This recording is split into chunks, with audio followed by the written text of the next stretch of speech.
اللهم صل على سيدنا محمد يا رب صل وسلم دائما أبدا على حبيبك.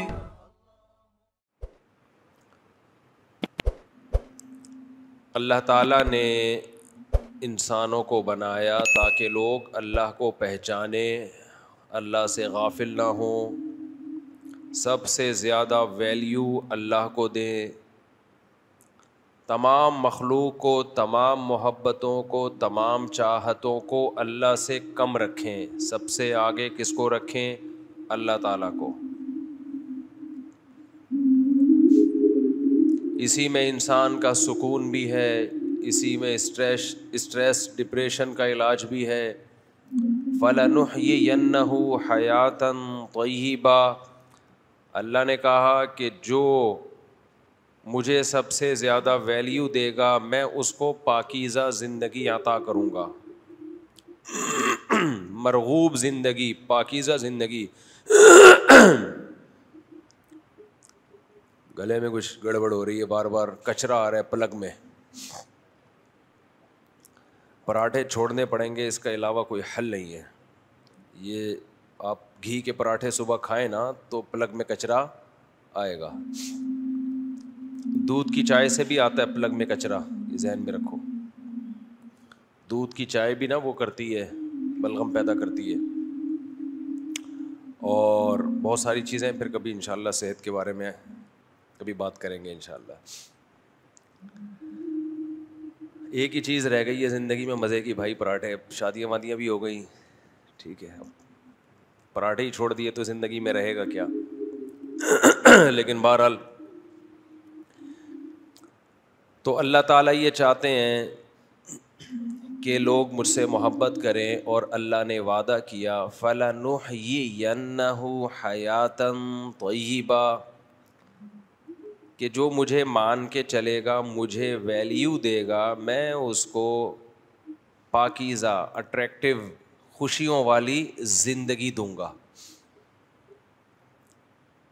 دنیا میں سکون میں ہمیشہ دیندار لوگ ہی رہتے ہیں.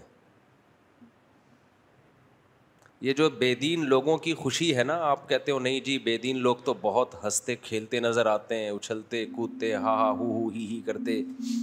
یہ انزائٹی ہے، پتہ ہے آپ کو. خوش آدمی ہمیشہ نارمل ہوتا ہے، پھدکتا نہیں ہے، وہ ایب نارملٹی کی طرف نہیں جاتا. ہمیشہ خوش آدمی پرسکون. جو بہت پھدک رہا ہے نا، بہت زیادہ، ہر وقت ہا ہی ہو اور مختلف طریقوں سے اپنی ڈپریشن نکال رہا ہوتا ہے. یاد رکھو جیسے ڈپریشن میں جب بہت زیادہ انسان کو اسٹریس ہو اور اس کی وجہ سے ڈپریشن ہونا شروع ہو جائے، تو جیسے اس میں روتا ہے تو ایسے ہی یاد رکھو ہنستا بھی بہت زیادہ ہے اپنی اس ٹینشن کو ختم کرنے کے لیے. خوشیوں بھری زندگی اللہ صرف ان لوگوں کو دیتا ہے جن کے دل میں اللہ ہے. حضرت حکیم اختر صاحب رحمہ اللہ تعالی بڑے اللہ والے بزرگ تھے، ان کے بیانات سنا کریں، یوٹیوب پہ موجود ہیں. ان کے بیانات سن کے آپ کو لگے گا کہ اللہ والے کسے کہتے ہیں. پہلے علماء بزرگان دین کیسے لوگوں کو دین کی طرف لاتے تھے، اور آج کل کے اسکالرز کیسی نفرتیں پھیلا رہے ہیں.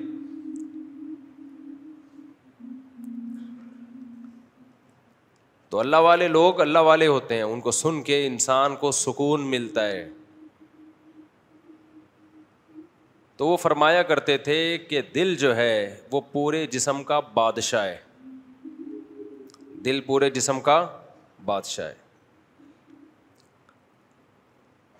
اللہ اس کائنات کا بادشاہ ہے.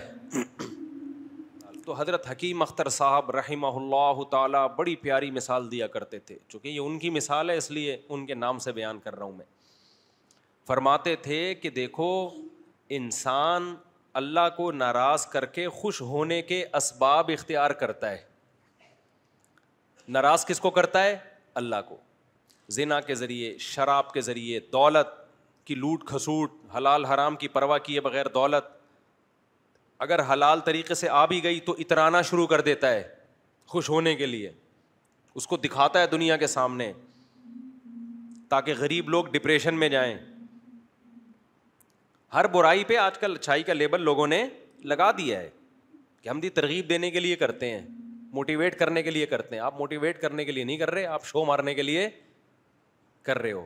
موٹیویشن کا یہ کوئی طریقہ نہیں. موٹیویشن میں تو صبر کی تلقین کی جاتی ہے. تو اب کیا مسئلہ ہے میرے بھائی؟ جب اللہ تعالیٰ کو ناراض کر کے انسان خوشیاں حاصل کرتا ہے، دیکھو خوشی کا محل کیا ہے؟ دل ہے نا. خوشی کہاں محسوس ہوتی ہے؟ بولتے کیوں نہیں؟ ہاتھوں میں. کہ میرے ہاتھ بہت خوش ہیں، ہاتھوں میں ہوتی ہے خوشی. گھٹنوں میں خوشی محسوس ہو رہی ہے بہت زیادہ، ہوتی تو دماغ میں ہے، لیکن اس دماغ کا سب سے پہلا اثر کہاں پڑتا ہے؟ دل پہ. جب بھی آپ غمزدہ ہوگے یا خوش ہوگے، دل کی دھڑکن آپ کی چینج ہو جائے گی، خوشی میں الگ ٹائپ کی اور غم میں الگ. اس لیے لغت میں بھی، قرآن میں بھی، حدیث میں بھی خوشی اور غمی کا محل دل کو بتایا گیا، کیونکہ پہلا اثر کس پہ پڑتا ہے؟ دل پہ. اس کی مثال ایسے ہے، ہم سوتے ہیں تو دماغ سوتا ہے، لیکن ہم کیا کہتے ہیں؟ آنکھیں سو رہی ہیں، کیونکہ دماغ جب سوتا ہے تو سب سے پہلے اثر کس پر آتا ہے؟ آنکھوں پہ آتا ہے. آنکھوں. لہذا لغت جو ہے نا، اہل لغت وہ آنکھوں کی طرف نسبت کرتے ہیں. آنکھ دیکھ کے پتہ چلتا ہے کہ سو رہا ہے کہ جاگ رہا ہے، حالانکہ سوتا تو دماغ ہے. دماغ کون دیکھ رہا ہے بھائی؟ نظر کیا آ رہی ہیں؟ آنکھیں. جیسے ہی دماغ سوئے گا سب سے پہلے آنکھیں کیا ہوں گی؟ بند. سب سے پہلا اثر آنکھوں پہ پڑتا ہے. کبھی نہیں آپ نے دیکھا ہوگا بندہ سو رہا ہے اور آنکھیں کھلی ہوئی ہیں اس کی، ڈر جائے آدمی، بھاگ جائے وہاں سے. تو جب ہم دماغ سے کچھ سوچتے ہیں، غم ہوتا ہے، خوشی ہوتی ہے، اس کے اثرات سب سے پہلے کہاں پڑتے ہیں؟ کہتے ہیں نا دل. تبھی دنیا میں محبت میں، نفرت میں مثالیں کس کی دی جاتی ہیں؟ دل کی. تو قرآن بھی چونکہ ایک زبان میں نازل ہوا ہے نا، تو قرآن نے بھی دل ہی کی طرف نسبت کی ہے. تو اب یہ دل جو ہے نا، دل یہ ہے دلوں کا، یہ ہے جسم کا بادشاہ. تو خوشی کا محل جہاں خوشی محسوس ہوتی ہے وہ جگہ کیا ہے؟ بولو، دل. آپ خوشی کے اسباب اختیار کرنے کے لیے کبھی زبان کو لذت دیتے ہیں، اچھے کھانے کھا کے ہو بھی جاتی ہے، دل میں خوشی محسوس ہوتی ہے. کبھی ہاتھوں کو لذت، کبھی نظر کو لذت، کبھی کانوں کو لذت، گانے سن رہے، تھرتھرا رہے. کمال کی بات یہ کہ اللہ نے یہ سارے اعضاء آپ کے اختیار میں دے دیے. آپ اپنے ہاتھ کو جدھر چاہیں گھمائیں، آنکھوں کو جدھر چاہے گھمائیں، زبان سے جو چاہیں بولیں، جو چاہیں کھائیں. لیکن جو جہاں سے ان تمام اعضاء کو اپنی چاہتوں میں استعمال کر کے جو خوشی حاصل ہوتی ہے، محسوس ہوتی ہے، وہ ہوتی کہاں ہے؟ دل میں. وہ آپ کے کنٹرول میں اللہ نے رکھا ہی نہیں ہے. وہ آپ کے کنٹرول میں اللہ نے، بولو، رکھا ہی نہیں ہے. تو حکیم اختر صاحب رحمہ اللہ تعالیٰ فرمایا کرتے تھے کہ اللہ ہے بادشاہ. بادشاہ جب کسی ملک پہ چڑھائی کرتے ہیں تو ان کا ہدف چپڑاسی اور گلی کے جمعدار نہیں ہوتے. بادشاہوں کا ٹارگٹ بادشاہ ہوتے ہیں. سمجھ میں نہیں آ رہی بات؟ میرا خیال ہے بادشاہوں کا ہدف کیا ہوتا ہے؟ بادشاہ ہوتے ہیں. وہ دائیں بائیں جانے کی کوشش. کبھی بادشاہ نے دیکھا کہ بادشاہ نے کسی ملک پہ چڑھائی کی ہو اور اپنے فوجیوں سے کہا ہو کہ بادشاہ اور وزیر کے علاوہ جتنے جو گلی محلے میں جمعدار گھوم رہے ہیں سب کو گرفتار کر کے لے آؤ؟ وزیر بولیں گے بادشاہ سلامت، کیا ہو گیا؟ وہ ان کا کیا لینا دینا ہے یار؟ گرفتار اگر کرنا ہے تو آپ ہمارے ذمہ کام لگائیں، ان کے آرمی کے چیف کو گرفتار کریں، ہم آپ ان کے جو کمانڈر ہے اس کو گرفتار کریں، گورنر کو گرفتار کریں، اور آپ تو ہمیں آرڈر کریں کہ ہم بادشاہ کو گرفتار کر کے لائیں. آپ آرڈر تو کریں.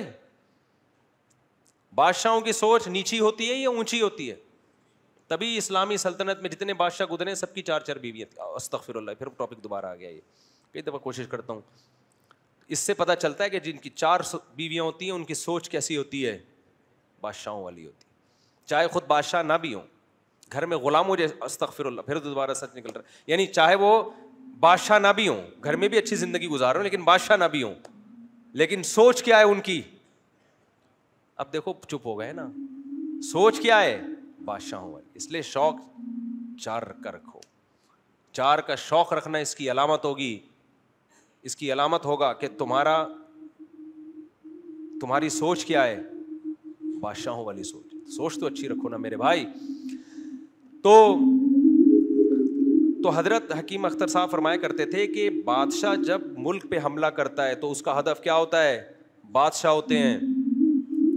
تو آپ سکون کے لیے جتنی کوششیں کر لو, اللہ جو آپ پہ اٹیک کرے گا نا, اللہ جو قبضے میں لے گا, وہ جسم کے بادشاہ دل کو قبضے میں لیتا ہے. اللہ کہتے ہیں تو خوشی اور راحتوں کے اسباب اختیار کر لے, دوں گا نہیں, کیونکہ دل کس کے کنٹرول میں ہے؟ دل میں نے, آنکھیں تیرے کنٹرول میں دے دی ہیں, ہاتھ تیرے کنٹرول میں دے دیے ہیں, دل میرے کنٹرول میں ہے. یہاں سکون آنے نہیں دوں گا, کچھ بھی کر لے, یہاں نہیں سکون آنے دوں گا میں تجھے, یہ میرے ہاتھ میں ہے. یہاں اسی کے سکون آئے گا جو کس کو خوش کرے گا؟ اللہ کو. اس کے دل میں سکون کی بالٹیاں اللہ بھر بھر کے ڈال دیتے ہیں. فَلَنُحْيِيَنَّهُ حَيَاةً طَيِّبَةً, یہ اس آیت کا مفہوم ہے کہ ہم بہترین پاکیزہ زندگی دیں گے ان لوگوں کو جو مجھے یاد رکھیں گے, جو میری محبت کو دل میں جگہ دیں گے. تو میرے بھائی اپنی ڈکشنری سے اللہ کے سوا سب کو کیا کر دو؟ نکال دو.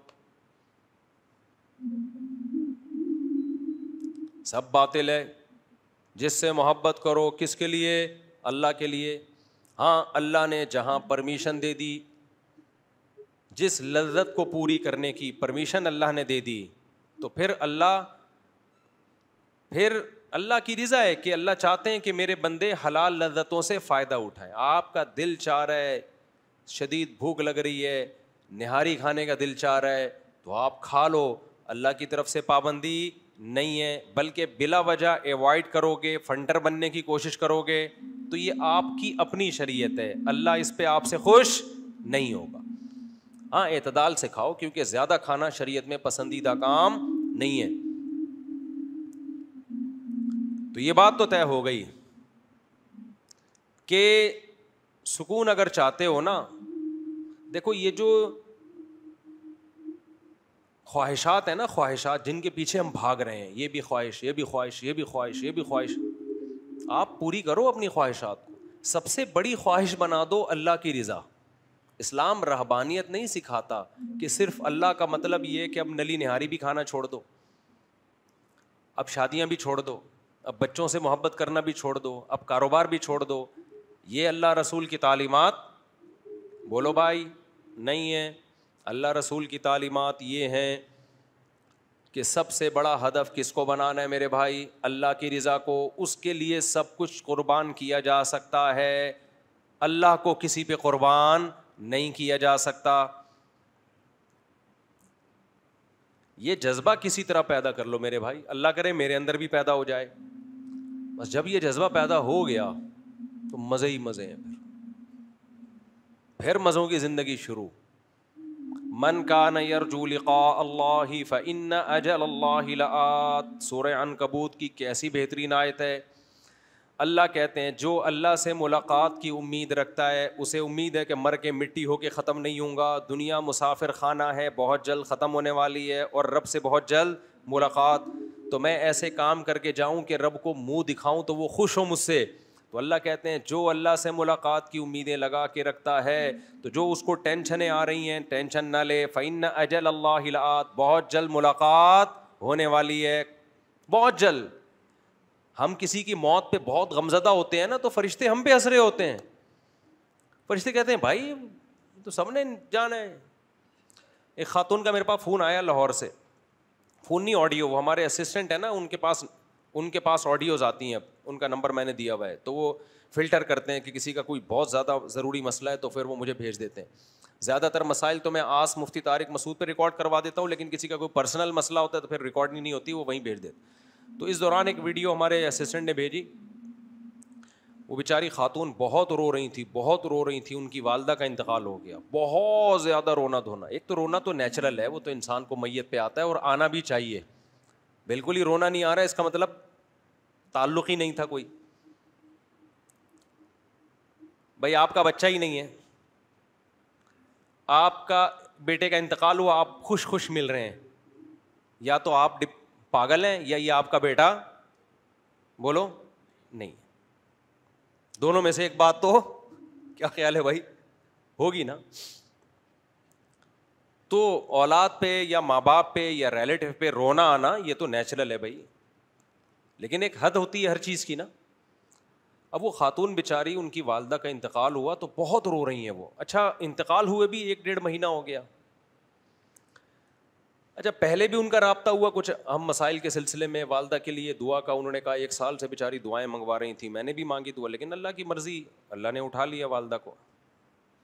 انہوں نے بہت رونا دھونا, 1 مہینہ ہو گیا. ان کا خیال تھا میں جب آڈیو بھیجوں گا تو میں بھی رونا دھونا شروع کر دوں گا. میں نے نہیں رویا. اول تو میں روؤں کیوں, میری والدہ کا تھوڑی انتقال ہوا ہے. خیر اللہ کسی کی بھی والدہ کا انتقال نہ ہو, ہم تو کہتے ہیں سب کی لمبی عمریں ہوں. مجھے غم تو ہوا. ان کو میں نے 2 جملے تسلی کے کہے, اس کے بعد میں نے کہا یہ کوئی نئی بات نہیں ہے کہ آپ کی والدہ کا انتقال ہو گیا.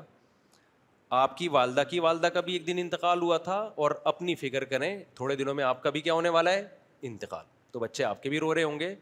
یہ پلیٹ فارم ہے بھائی, گاڑی آتی ہے, پرانی گاڑی آتی ہے, نئی گاڑی آتی ہے, پرانی والی پلیٹ فارم چھوڑ کے نکلتی ہے. ہم سرگودا جاتے تھے, سپر ایکسپریس پلیٹ فارم پہ کھڑی ہوتی تھی اور ہم پلیٹ فارم پہ کھڑے ہوتے تھے. آپ کہیں جب وہ پلیٹ فارم پہ کھڑی ہوئی ہے تو ہم گاڑی میں کیوں نہیں کھڑے ہوئے, ہمیں پتہ یہ نہیں چلے گی, یہ نہیں چلے گی. جیسے ٹھگنے مرد اور ٹھگنی عورت کے بچے بڑے نہیں ہوتے نا, ایسے ہی اس زمانے میں ٹرینیں چلتی نہیں تھیں تو کئی گھنٹے لیٹ. تو اب پلیٹ فارم پہ جب پرانی گاڑی پلیٹ فارم چھوڑ کے نکلتی ہے تو پھر نئی گاڑی آتی. نئی گاڑی کے آنے کے لیے پرانی کو چھوڑنا پڑتا ہے. تو بھائی آج ہم کسی کے ماں باپ ہیں, آج ہم مریں گے, کل ہمارے بچے مریں گے, کل ہمارے ماں باپ دنیا سے گئے تھے, دادا دادی گئے تھے, نانا نانی گئے تھے. یہ تو ایک چکر لگا ہوا ہے. موت کے لیے پیدا کیا گیا ہے, زندہ رہنے کے لیے تو پیدا کیا ہی نہیں ہے. تو جس کام کے لیے پیدا کیے وہ کام نہیں ہوگا کیا؟ اس میں اتنا ٹینشن لینے کی کیا بات ہے بھائی؟ سب مریں گے بھائی, سب نے ایک ایک کر کے پتلی گلی سے بولو نکلنا ہے. عربوں میں بڑی خاندانی چیزیں ہیں بعض, کیونکہ ہم لوگ ہندوؤں کے ساتھ بہت رہے نا, تو ہمارے یہاں موت زندگی کو بہت زیادہ ویلیو دی جاتی ہے. عرب نہیں زیادہ لفٹ کراتے. غیر مسلموں کے ساتھ رہ کے نا ہم لوگ 800-900 سال کدھر رہے ہیں, ہندوؤں کے ساتھ رہے ہیں نا, بہت سی چیزیں ہمیں وہاں سے آ گئی ہیں. عرب میں بہت زیادہ نہیں ہوتا موت کے, بہت زیادہ رونا دھونا لگایا ہوا ہے. تھوڑا رونا تو وہ تو نیچرل ہے, میں نے بتایا, وہ تو نہ ہونا غلط. ما تعالی الایمان ما قدر اللہ, وہ کہتے ہیں جو مقدر میں تھا ہو گیا, ایمان پر موت ہوئی ہے, خلاص چلو. چلو کو وہ عربی میں کیا کہتے ہیں, چلو, ٹھیک ہے. تو میں نے اپنے بارے میں کچھ وصیتیں کی ہیں کہ میں مر جاؤں تو کیا ہوگا, وہ میں نماز کے بعد وصیتیں بتاؤں گا انشاءاللہ. مجھے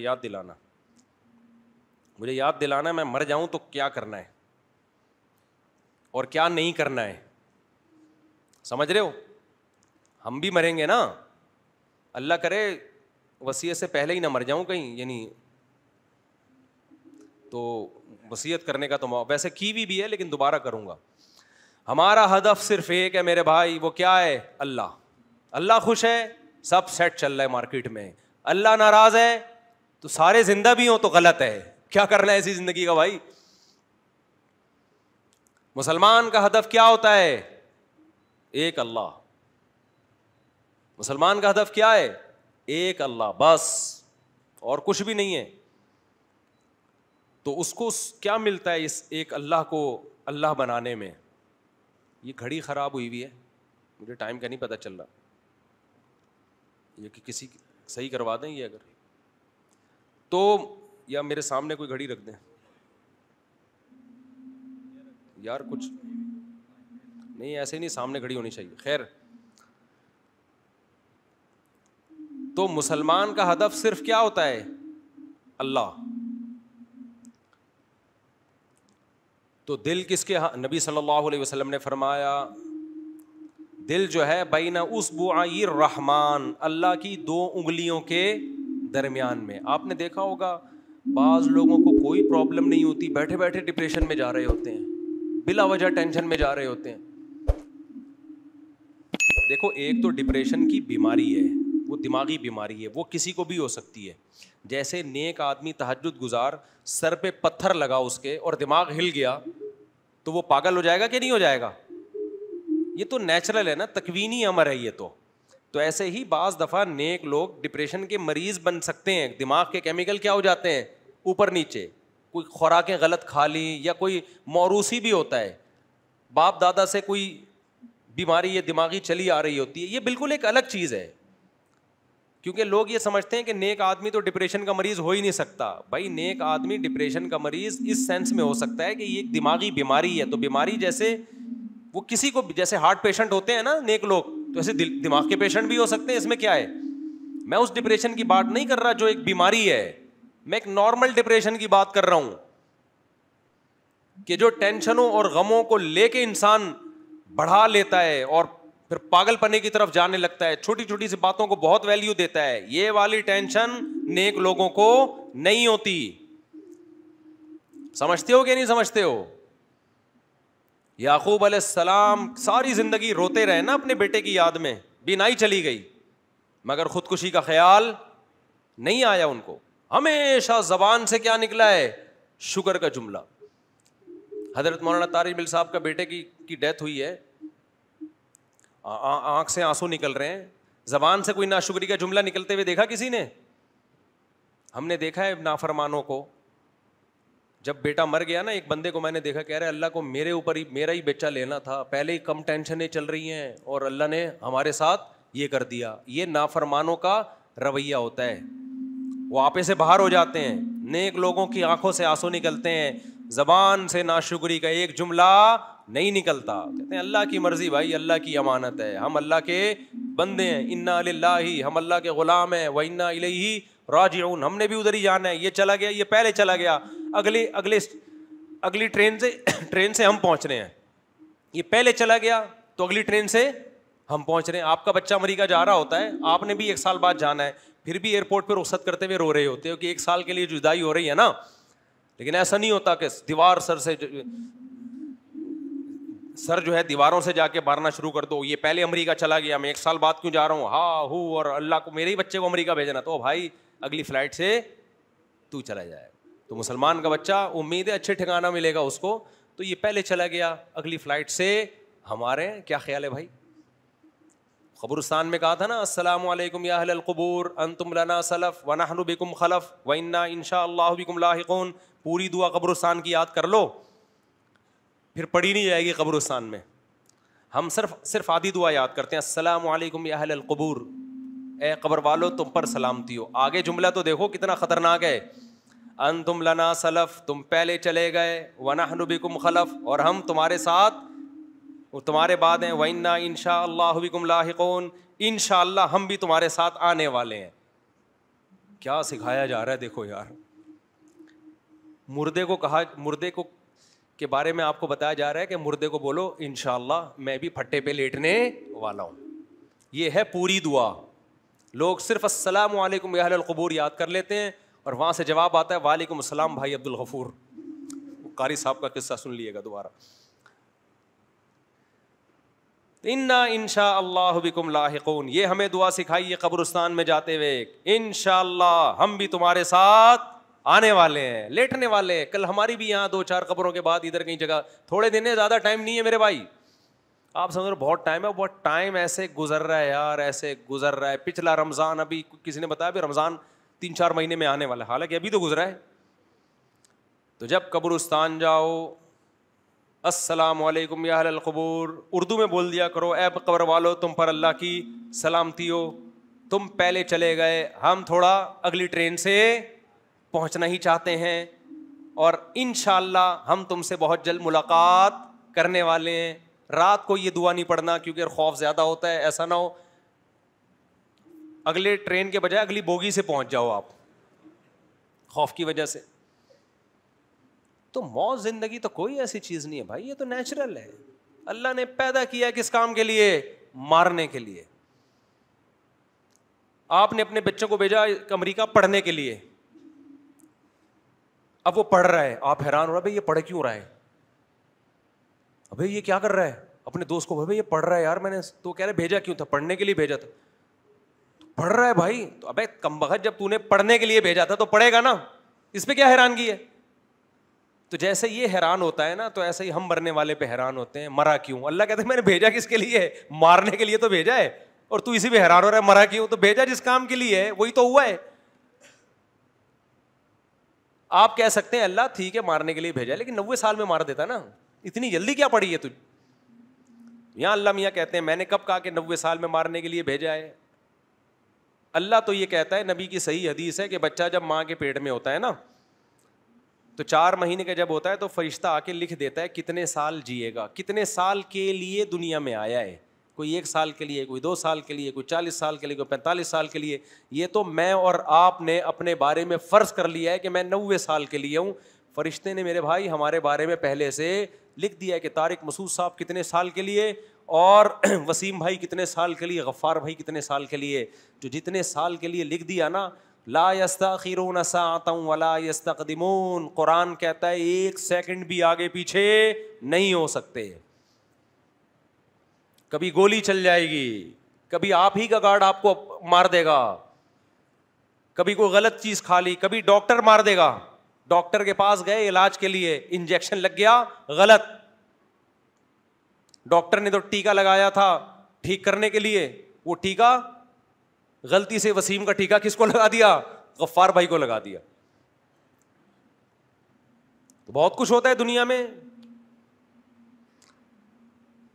جہاز تباہ ہو جاتے ہیں, ٹرینوں کے ایکسیڈنٹ ہو جاتے ہیں. سلیمان علیہ السلام کے دور کا واقعہ مشہور ہے نا, کہ وہ سلیمان علیہ السلام نے ایک بندے کو دیکھا, ایک اجنبی شخص آیا نا ان کے دربار میں, تو وہ بندے کو گھور گھور کے دیکھ رہا ہے ایک.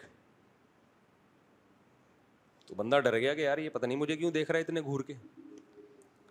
تو وہ جب وہ اجنبی شخص چلا گیا تو اس بندے نے سلیمان علیہ السلام سے پوچھا کہ یہ کون ہے جو مجھے گھور گھور کے دیکھ رہا تھا؟ سلیمان علیہ السلام نے فرمایا کہ یہ موت کا فرشتہ ہے, یہ تجھے گھور کے دیکھ رہا تھا. اس نے کہا آپ مجھے ہندوستان پہنچا دیں, یہ تو موت کا فرشتہ دیکھ کے چلا گیا ہے, دوبارہ چکر لگائے گا, تو آپ مجھے کہاں پہنچا دیں؟ سلیمان علیہ السلام کے تابع تھی ہوائیں, انہوں نے پتہ نہیں کتابوں میں یہ واقعہ لکھا ہے, اللہ خیر جانے مستند ہے یا نہیں ہے, میرے علم میں نہیں ہے, لیکن اس سے جو مضمون ثابت ہو رہا ہے وہ کیا ہے, وہ بالکل ٹھیک ہے. تو سلیمان علیہ السلام نے اٹھا کے اس کو پہنچا دیا ہندوستان. اطلاع آئی کہ جی اس کا انا للہ و انا الیہ راجعون ہو گیا ہے. تو سلیمان علیہ السلام نے ملک الموت سے پوچھا کہ بھائی اس بندے کو اتنا گھور کے کیوں دیکھ رہے تھے؟ انہوں نے کہا کہ اللہ نے میاں نے مجھے کہا تھا کہ اتوار کے دن نا اس کی روح قبض کرنی ہے ہندوستان سے, تو یہ ہفتے کو یہاں کیا کر رہا ہے؟ یہ تو تیز رفتار گھوڑے میں بھی بیٹھ کے ہندوستان کی فلاں لوکیشن پہ جائے گا تو نہیں پہنچ سکتا, میں گھور گھور کے دیکھ رہا ہوں, وہی بندہ ہے کوئی اور تو نہیں ہے, وہی بندہ ہے کوئی اور تو نہیں ہے. تو دیکھو یہی چیز اس کی موت کا ذریعہ بن گئی. تو مریں گے میرے بھائی, اس خوش فہمی میں نہ رہو کہ نہیں مریں گے, ہمارا باپ بھی مرے گا, ہم سب مریں گے. اس لیے موت کے لیے کیا کرو, اس لیے سب سے خوبصورت موت پتہ ہے کیا ہے؟ مرنا تو سب نے, سب سے خوبصورت موت ہے اللہ کے راستے میں میدان جنگ میں لڑتا ہوا شہید ہو جائے. شہیدوں پہ ترس نہیں کھایا کرو, ترس تو ہم پہ, ہم اپنے اوپر کھایا کریں. اور شہادت کہاں ملتی ہے پتہ ہے آپ کو؟ حق کی خاطر بول رہے ہو, کوئی دہشت گرد مار کے چلا گیا, یہ شہادت ہے. حق بولنے پہ شہادت ملتی ہے, مظلوم کی مدد پہ شہادت ملتی ہے. ڈاکو تھا, چیز کوئی چھین رہا تھا آپ سے, آپ نے کہا نہیں دوں گا تاکہ ڈاکوؤں کو جرت نہ ہو, لڑتے ہوئے آپ نے اس کو قتل کر دیا, وہ جہنم میں, اس نے آپ کو مار دیا, آپ شہید. ایسے شہید کے نہ غسل دیا جائے گا نہ کفن دیا جائے گا. آج کل لوگوں نے یہ شہادت کے یہ والا مرتبے کو تو بیان کرنا چھوڑ دیا, اس لیے لوگ ڈاکوؤں کے سامنے کیا ہو گئے؟ بزدل. پھر بھی میں کہتا ہوں کہ کچھ بھی نہیں ہے تو پھر نہیں لڑو. کسی درجے میں امکان ہو کہ آپ مار تو دو نا اس کو, ورنہ تو ذرا سا ہلو گے وہ مار دے گا. پھر اپنے بیوی بچوں کا خیال کرو. ہمارے ایک دوست ہیں, اللہ ان کو جزائے خیر دے, ابھی ایک ڈاکو ڈکیتی کا کیس سامنے آیا کہ ڈاکو آئے, ان سے چھین کے چیزیں چلے گئے, بچی پہ بھی کنپٹ بندوق رکھ دی, انہوں نے پکڑا دی ساری چیزیں. اس کے بعد ان کے پاس اسلحہ تھا الحمدللہ, کہیں رکھا ہوا تھا انہوں نے. وہاں گئے, جاتے ہی 2 ڈاکوؤں کو اڑا دیا. اتنی دل سے خوشی ہوئی کہ 2 ڈاکو جہنم میں الحمدللہ ڈال دی, اتنی خوشی ہوئی. اور ایسے موقع پہ کسی کو ڈاکوؤں پہ ترس آ رہا ہو نا تو سمجھو ملا ہوا ہے ان کے ساتھ. یہ عوام ڈاکوؤں کو پکڑ کے کوٹ رہی ہو اور کوئی چھڑا رہا ہو اس کو بھی لٹا دو, بشرطے کہ ڈاکو ہوں. یہ ایک اہم بعض دفعہ غلط فہمی میں بے گناہ لوگ مارے جاتے ہیں, یہ نہیں ہونا چاہیے بھائی. کسی نے کسی سے ٹرک پوری کرنی ہو نا, کراچی میں مشہور کرتے ڈاکو ہے پکڑو مارو, پھر لوگ نہیں دیکھتے کہ یہ ڈاکو تھا بھی کہ نہیں تھا, لوگ ایویں ہی آ کے جان سے مار دیتے ہیں. ایسا نہ ہو کہ کوئی بے گناہ آدمی مر جائے, اس کا خیال کرو. یو پی پہ ایسا ہوا ہے کہ ایک بنا بے گناہ بندے کو کئی سال پہلے کسی نے ڈاکو کہہ کے مارنا شروع کیا, لوگ آ کے جان سے ہی مار دے, حالانکہ وہ ڈاکو نہیں تھا, کسی نے اپنا ویسے ہی کوئی دشمنی نکالنی تھی. تو یہ بھی شہادت ہے, ڈاکو سے مقابلے میں آپ کی جان چلی جائے. اور ایسی اعلیٰ درجے کی شہادت ہے کہ نہ غسل دیا جائے گا اور نہ کفن. شہید کو نہ غسل دیا جاتا ہے نہ کفن دیا جاتا ہے. اور ایک شہادت وہ بھی ہے کہ اللہ کی راہ میں میدان جہاد میں لڑتے ہوئے گولی کھاؤ. یہ 3 شہادتیں ہیں, اس کے علاوہ اور کوئی شہادت نہیں ہے. حادثاتی موت بھی شہادت ہے لیکن اس کو مجازن شہادت کہا گیا ہے. جو اعلیٰ درجے کی شہادت ہے نا, جس میں غسل کفن نہیں ہوتا, وہ یہ 3 قسم کی شہادتیں ہیں. ایک مولوی صاحب شہادت کی بہت دعائیں مانگا کرتے تھے, ہر وقت حلوہ تھے وہ. آج اس کے ہاں دعوت ہے وہاں حلوہ کھانے جا رہے ہیں, آج اس کے ہاں دعوت ہے وہاں حلوہ کھانے جا رہے ہیں, آج اس کے ہاں دعوت ہے یہاں حلوہ کھانے جا رہے ہیں. دعائیں ہر وقت رو رو کے کیا ہوتی تھیں, اے اللہ شہادت کی موت دے. تو کسی نے کہا مولوی صاحب آپ جہاد پہ تو جاتے نہیں ہو, تو کیا کوئی حلوے میں بم رکھ کے دے گا آپ کو؟ سمجھ رہے ہو کہ نہیں سمجھ رہے؟ تو اللہ کی محبت پیدا کرنی ہے, اس سے سکون ملے گا, دنیا کا مسافر خانہ ہونے کا احساس بڑھے گا. یہ دونوں چیزیں لازم ملزوم ہیں. دنیا مسافر خانہ ہے تو پھر اللہ سے محبت ہوگی, کیونکہ پھر دنیا دل لگانے کی جگہ رہے گی نہیں آپ کی نظر میں. پھر آپ کا دل خالی ہو جائے گا کس کی محبت کے لیے؟ اللہ کی محبت. دل تو کسی نہ کسی کو چاہتا ہے, دل خالی نہیں رہتا. دنیا نکلے گی تو اللہ آئے گا, اللہ نکلے گا تو دنیا آئے گی. اس میں سمجھ رہے ہو کہ نہیں سمجھ؟ اب جن کے دل میں اللہ کی نہیں ہے محبت, ان کے دل میں دنیا کی ہوس ہے, دنیا کی محبت کے گٹر ابل رہے ہیں ان کے دلوں سے. یہ بھی مل جائے, یہ بھی مل جائے, یہ بھی مل جائے, یہ بھی مل جائے. اور یہ یاد رکھو, یہ جو آج کل میں بار بار کہتا ہوں 2 بچے ہی اچھے تاکہ وہ تربیت یافتہ ہوں, یہ بھی دنیا کی محبت ہے. تربیت مقصد نہیں ہوتی, کماؤ پوت بنانا مقصد ہوتا ہے. اس کو کہہ رہے ہو ایکچولی 2 بچے ہوں گے, ایک ڈاکٹر بنے گا, ایک انجینئر بنے گا. مقصد کیا ہے؟ کما کے لائے گا. تو یہ باپ ہی کی تربیت نہیں ہے, ماں ہی کی تربیت نہیں ہے, تو بچے کی تربیت کہاں سے ہوگی؟ تربیت یہ نہیں ہے. تربیت ہے انسان کا بچہ بنے, بھلے ٹماٹر بیچے, رکشے والا بنے, لیکن ایماندار ہو. اسلام میں تربیت کا مفہوم وہ نہیں ہے جو ہمارے سیکولر اور لبرل طبقے کی نظر میں ہے. اسلام میں غربت کوئی عیب بولو نہیں ہے, عیب ہی نہیں ہے غربت. عیب ہوتی تو ہمارے نبی غریب کیوں ہوتے؟ ہمارے نبی نے دعا مانگی, اللہم احشرنی فی المساکین او کما قال صلی اللہ علیہ وسلم, اللہ قیامت کے دن میرا شمار مسکینوں میں کرنا, مساکین میں مجھے اٹھانا. ہاں وہ غربت عیب ہے جو آپ کی سستی اور کاہلی کی وجہ سے ہو, جس میں دوپہر 2 بجے ناشتہ ہو رہا ہے, پھر جاب تلاش کرنے کے لیے نکل رہا ہے. یہ والی غربت یقیناً کیا ہے؟ عیب ہے. اللہ کی طرف سے غربت ہے, اور زیادہ تر اللہ ہی کی طرف سے ہوتی ہے میرے بھائی. ہر ایک کو اللہ امیر بنائے گا ہی نہیں. اللہ نے کہا ہے کہ لِيَتَّخِذَ بَعْضُهُمْ بَعْضًا سُخْرِيًّا, میں سب کو امیر نہیں بناؤں گا, کچھ کو امیر بناؤں گا, کچھ کو غریب, تاکہ امیروں کا کام بھی چلتا رہے. سارے امیر ہو گئے, سب کی فیکٹریاں کھل گئیں, تو ملازم امپلائی کون ہوگا؟ لیبر کا کام کون کرے گا؟ ابے سب نہیں کمپنیاں کھول کے بیٹھ گئے, تو کمپنی کے لیے تمہیں ملازم کہاں سے ملیں گے؟ یہ تو اللہ کا نظام ہے. مالدار لوگ تھوڑے رہیں گے, پھر متوسط اور زیادہ, غریب سب سے زیادہ رہیں گے. دیکھو فوج میں آفیسر رینک جتنا اوپر ہوتا چلا جائے گا نا تو اس کی تعداد اتنی کم ہوتی چلی جائے گی. لیفٹیننٹ بہت زیادہ, کمیشن آفیسر سب لیفٹیننٹ سے شروع ہوتا ہے, تو سب لیفٹیننٹ سب سے زیادہ, پھر اس سے کم لیفٹیننٹ, پھر اس سے کم میجر, میجروں کی تعداد اور کم ہوتی ہے نا, پھر کرنل اس سے بھی کم. تو جتنا اوپر جائیں گے پھر آخر میں سب سے بڑا چیف آف آرمی وہ ایک ہی ہوتا ہے, اور جتنا نیچے آئیں گے تو یہ تعداد بڑھتی چلی جائے گی. یہ اللہ کا بنایا ہوا نظام ہے کہ بہت مالدار تھوڑے سے ہوں گے, پھر تھوڑے زیادہ مالدار, پھر اور غریبوں کی تعداد ہمیشہ سب سے پوری دنیا میں زیادہ رہے گی. اور جس کی تعداد سب سے زیادہ ہے آپ ان کو برا بھلا کہنا شروع کر دو تو اس کا مطلب کھوپڑی صحیح کام نہیں کر رہی ہے. تو اب میں آپ سے ایک بات عرض کروں گا. دیکھو یہ تو طے شدہ حقیقت ہے, اللہ کی محبت کے بغیر دل اللہ کے ہاتھ میں, دل میں آپ سکون پیدا نہیں کر سکتے, یہ ناممکن ہے. اور یہ کس کے ہاتھ میں ہے؟ بادشاہ نے کنٹرول کس کا کیا ہوا ہے؟ جسم کے بادشاہ, کائنات کے بادشاہ نے کنٹرول رکھا ہوا ہے جسم کے. اللہ کہتے ہیں کہ تو جو مرضی کر لے, خوشیوں کے جتنے اسباب اختیار کر لے, دل کس کے ہاتھ میں ہے؟ میرے ہاتھ میں, جب چاہوں گا گھما دوں گا. تبھی آپ نافرمانوں کا دیکھو, کہہ رہے ہیں یار کوئی ٹینشن کی وجہ ہی نہیں ہے, پھر بھی پتہ نہیں کیا مصیبت ہے یار. ایک لاشعور میں ایک عجیب سا خوف ہے, ہر وقت ایسے رہتے ہیں یہ. تو وجہ کیا ہے؟ اللہ تعالیٰ جدھر کو چاہے گھماتے رہتے ہیں اس کو. اللہ کہتے ہیں ٹھیک ہے تو زور لگا لے. جیسے کسی ڈاکٹر کو نے آپ کو دوا دی, آپ ڈاکٹر کی دوا نہیں لے رہے, آپ کہہ رہے ہیں میرے پاس ایک نسخہ ہے میں وہ کوٹ کے بناؤں گا.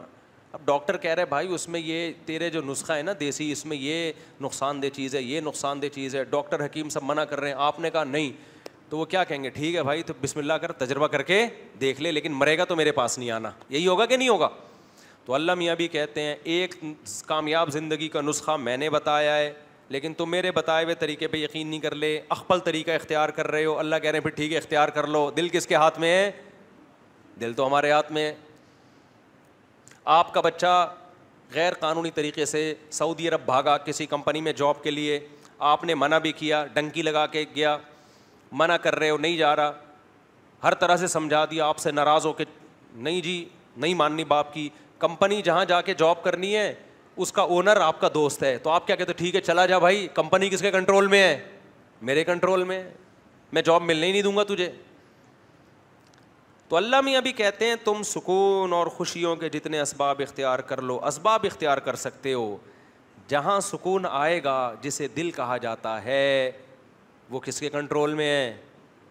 وہ میرے کنٹرول. میں جدھر کو چاہوں گا گھما دوں گا. ساری اسباب ہو کے بھی خوشی نہیں ملے گی تمہیں.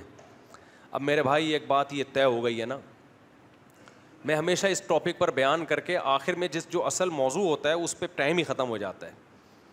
کتنا ٹائم ہو گیا؟ 2:24 ہو رہے, بس بات کو سمیٹتا ہوں میں.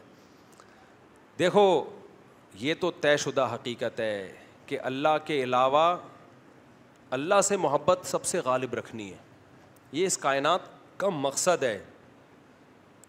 اب وہ محبت پیدا کیسے ہو؟ وہ محبت, اس کے لیے بہت سارے طریقے علماء بزرگان دین اختیار کرواتے ہیں. اب لوگوں نے بزرگوں سے تعلق ہی چھوڑ دیا تو نتیجہ کیا نکلا کہ جہاں دیکھو ہر چیز اس کی مارکیٹ سے ملتی ہے نا. کیا خیال ہے؟ خوشبو خریدنے کے لیے قصائی کی دکان پہ جاؤ گے یا خوشبو کی مارکیٹ میں جاؤ گے؟ آپ جلدی بات میں 2 منٹ میں سمیٹ رہا ہوں. خوشبو خریدنے کے لیے خوشبو گوشت کی مارکیٹ سے ملے گی یا خوشبو کی مارکیٹ سے؟ مچھلی آپ نے خریدنی ہے, ٹماٹر والے کے پاس چلے گئے کہ مجھے مچھلی چاہیے, وہ کہے گا پہلے آپ کو ڈاکٹر چاہیے جو آپ کے دماغ کا علاج کرے. مچھلی چھوڑیں آپ, پہلے ڈاکٹر کے پاس جائیں آپ. تو اسی طرح اللہ کی محبت کن سے ملتی ہے؟ ان لوگوں سے ملتی ہے جن کے دلوں میں اللہ کی محبت ہو اور وہ اس محبت کو بانٹ رہے ہوں. قرآن کے الفاظ دیکھو, الرحمن فاسأل بہ خبیرا. سورہ فرقان میں اللہ تعالیٰ نے اپنی قدرت بیان کی. الم تر الی ربک کیف مد الظل, دیکھتے نہیں کیسے سایوں کو سمیٹتا ہوں. خلق من الماء بشرا, دیکھتے نہیں پانی کے ناپاک قطرے سے کیسے ایک انسان کو بناتا ہوں اور ددیال نلیال اور سسرال کا خاندان دے دیتا ہوں اس کو. پانی کو ایسی عزت دے دی. دیکھتے نہیں آسمان سے کیسے پانی برساتا ہوں. وَلَقَدْ صَرَّفْنَاهُ بَيْنَهُمْ. پانی ایک جگہ برستا ہے, نہروں اور چشموں کے ذریعے پھیلتا پوری دنیا میں. مرج البحرین ھذا عذب فرات. دیکھتے نہیں میٹھے اور کھارا پانی کیسے ایک ساتھ چلتا ہے. وجعل بینہما برزخا وحجرا مہجورا. کیسی دیوار درمیان میں کھڑی کر دی, نہ کھارا میٹھے میں جا رہا ہے اور نہ میٹھا کھارے میں جا رہا ہے. وَلَهُ الْجَوَارِ الْمُنشَآتُ فِي الْبَحْرِ كَالْأَعْلَامِ. پانی کا کام ہے ڈبونا. دیکھتے نہیں اتنے بڑے بڑے جہاز کتنے ٹنوں من مال لے کے سمندر کی پشت پہ تیرتے ہوئے سفر کرتے ہیں. دیکھتے نہیں اس نے تمہارے لیے کیسے اولاد کو پیدا کیا. دیکھتے نہیں انظروا الی ثمرہ اذا اثمر. دیکھتے نہیں انار کو کیسے دانے اس میں نکلتے ہیں, گوبر پانی اور مٹی کے ملاپ سے کیسا خوشنما درخت بنتا ہے اور کیسا خوبصورت پھل. اللہ اپنی قدرت بیان کرتے کرتے کہتے ہیں الرحمن. رحمان کے بارے میں اگر تم نے پوچھنا ہے سائنسدانوں سے مت پوچھو, وہ انار میں الجھا دیں گے, وہ دودھ میں الجھا دیں گے, وہ بارش کے پروسیس میں الجھا دیں گے, وہ تمہیں مادی چیزوں میں الجھا دیں گے. رحمان کے بارے میں اگر تم نے پوچھنا ہے فاسأل بہ خبیرا. باخبر سے پوچھو جو رحمان کی محبت اور اس کی معرفت کو جانتا ہو. وہ اللہ والے تمہیں بتائیں گے, وہ لمس یونیورسٹی کے پروفیسر نہیں بتائیں گے تمہیں. لمس یونیورسٹی کا میڈیکل سائنس کا پروفیسر دودھ پہ رپورٹ پیش کر دے گا آپ کے سامنے کہ دودھ ایسا ہے, لیکن جو رحمان کو جانتا ہے وہ دودھ سے دودھ بنانے والے تک پہنچے گا. ان لکم فی الانعام العبرہ کی آیتیں پڑھے گا, تمہارے لیے ان جانوروں میں عبرت کا سامان. نسقیکم مما فی بطونہ من بین فرث ودم لبنا خالصا سائغا للشاربین. دیکھو ان جانوروں کو سوکھا چارہ کھلاتا ہوں, کیسا چکنا گاڑھا دودھ تمہارا رب ان سے پیدا کرتا ہے جو تمہارے حلق میں پھسلتا چلا جاتا ہے. ڈاکٹر نہیں بتائے گا رحمان کے بارے میں, ڈاکٹر دودھ کے بارے میں رپورٹ پیش کر دے گا کہ سوکھے چارے سے دودھ کیسے بنتا ہے. آپ کو اللہ والے بتائیں گے کہ جس نے سوکھے چارے سے دودھ پیدا کیا وہ کیسا طاقتور اور صاحب کمال بادشاہ ہے اور کیسا اپنے بندوں پر احسان کرنے والا بادشاہ ہے. دودھ تو صبح و شام پی رہے ہو, دودھ پلانے والے سے محبت کیوں نہیں کر رہے؟ اس کے کہنے پہ حی علی الصلاح جب وہ اذان کہلواتا ہے مسجد میں سجدہ کرنے کے لیے کیوں نہیں آتے؟ اس کے کہنے پہ نظر کی حفاظت کیوں نہیں کرتے؟ اس کے کہنے پر ماں باپ کے سامنے ماں باپ کی کڑوی کسیلی کو برداشت کیوں نہیں کرتے؟ تو یہ باتیں تمہیں ڈاکٹر انجینئر پروفیسر نہیں بتائیں گے, یہ باتیں تمہیں کون بتائے گا؟ وہ بتائے گا جو رحمان کو پہلے سے جانتا ہو, جس کے دل میں رحمان کی محبت ہو. تبھی اللہ کہتے ہیں الرحمن فاسأل بہ خبیرا. رحمان کے بارے میں پوچھنا ہے سائنسدانوں سے مت پوچھو, سیاست دانوں سے مت پوچھو. رحمان کا انٹروڈکشن وہ کروائیں گے جو رحمان کو جانتے ہیں. نہیں آ رہی میرا خیال ہے بات سمجھ میں؟ اس لیے حضرت حکیم اختر صاحب رحمہ اللہ فرمایا کرتے تھے کہ خوشبو ملے گی عطر کی مارکیٹ میں, گوشت ملے گا گوشت کی مارکیٹ میں. اللہ کہاں ملے گا؟ اللہ والوں کی مارکیٹ میں ملے گا آپ کو. تبھی ہم کہتے ہیں تبلیغ میں وقت لگایا کرو, 4 مہینے لگاؤ تبلیغ میں. لوگ کہتے ہیں ہم نے وقت لگایا میں تو کچھ آیا ہی نہیں. مسائل نہیں آئیں گے تمہیں تبلیغ میں, وہ علماء کے پاس بیٹھنے سے آئیں گے. لیکن جب صبح و شام اللہ کی باتیں سنو گے, اللہ سے ہوتا ہے, اللہ کے غیر سے نہیں ہوتا, دین کے ماحول میں جڑو گے تو اللہ کی محبت آئے گی. سمجھتے ہو کہ نہیں سمجھتے ہو؟ خانقاہوں میں اللہ والوں کے پاس جایا کرو, بزرگوں سے تعلق قائم کیا کرو, وہاں تمہیں کیا ملے گا؟ اللہ ملے گا. نفرت والی تقریریں سنو گے تو نفرت ہی پیدا ہوگی. فلانا ایسا ہے تو ڈمکانا ایسا ہے. تو آج دیکھو نا یوٹیوب پہ ایک تماشا مچا ہوا ہے, وہ اس کے خلاف, وہ اس کے خلاف, وہ اس کے خلاف, اور جو سب کے خلاف ہے وہ کہتا ہے میں کسی کے خلاف نہیں, حالانکہ وہ سب کے خلاف. تو سب ایک دوسرے کے خلاف ٹانگیں کھینچنے میں, وہ نواز شریف اور شہباز شریف اور پی ٹی آئی اور عمران خان اور آرمی چیف, ان مذہبی اسکالر سے نکلو تو سیاستوں میں جھگڑتا ہے. زبان ہی گندی ہو جاتی ہے. وہ چور ہے تو وہ فلانا ہے تو وہ ڈمکانا ہے. وہ بھائی جو ہے وہ آپ کے کہنے سے چینج. اپنے منہ کو کیوں گندا کر رہے ہو یار؟ اور یاد رکھو جن کو ہم بہت غلط سمجھ رہے ہوتے ہیں ضروری نہیں کہ وہ اتنے غلط ہوں جتنے آپ سمجھ رہے ہیں. ہمیں تو جسے ٹھڑک ہوگی اس سے بدترین دنیا میں کوئی ہے نہیں, اور جس سے ہمیں عقیدت ہوگی اس سے نیک دنیا میں کوئی ہے نہیں. یہ تو ہم خود غلو کا شکار ہیں. میں بار بار کہتا ہوں جس سیاستدان کو آپ بہت برا سمجھ رہے ہو اتنا برا نہیں سمجھو, تھوڑا سا کم سمجھ لو بس. اور جس کو بہت اچھا سمجھ رہے ہو اس کو بھی تھوڑا سا کم اچھا سمجھنا. بہت اچھا ہے لیکن اتنا نہیں جتنا آپ بولتے. کیوں نہیں بھائی؟ جس سیاستدان کو آپ بہت برا سمجھ رہے ہو ہوگا برا, اتنا نہیں جتنا آپ سمجھ رہے ہو. جس کو بہت اچھا سمجھ رہے ہو ہوگا بہت اچھا، اتنا نہیں جتنا آپ نے سمجھنا شروع کر. اعتدال میں لے کر آؤ میرے بھائی. ہمارے مسائل یہ نہیں ہیں، اصل ہمارے مسائل کیا ہیں؟ کچھ اور ہیں. ہاں جب ووٹ دینے جانا ہو تو پھر تحقیق کرو، اس کے بعد جس کو سمجھ میں آتا ہے ووٹ دے دو. ہر وقت کرنے کی ضرورت کیا ہے منفی باتیں؟ جب ہر وقت نیگیٹو باتیں کرتا ہے تو اللہ دل سے کیا ہو جاتا ہے؟ اللہ دیکھو جو بادشاہ لوگ ہیں وہ غلط جگہ پہ جائیں گے. بادشاہ جب علاقے میں کوئی سیاسی لیڈر بلایا جاتا ہے نا، علاقے کو صاف کروایا جاتا ہے، پھر آتے ہیں وہ لیڈر، گندے نالے بہہ رہے ہوں، سیاسی لیڈر بھی نہیں آتا. تو اللہ بھی اس دل میں آتا ہے جو صاف ستھرا دل ہو. گٹر ابلنے والے دلوں میں اللہ جگہ نہیں بناتا. اللہ ہمیں سمجھنے کی، عمل کی توفیق عطا فرمائے.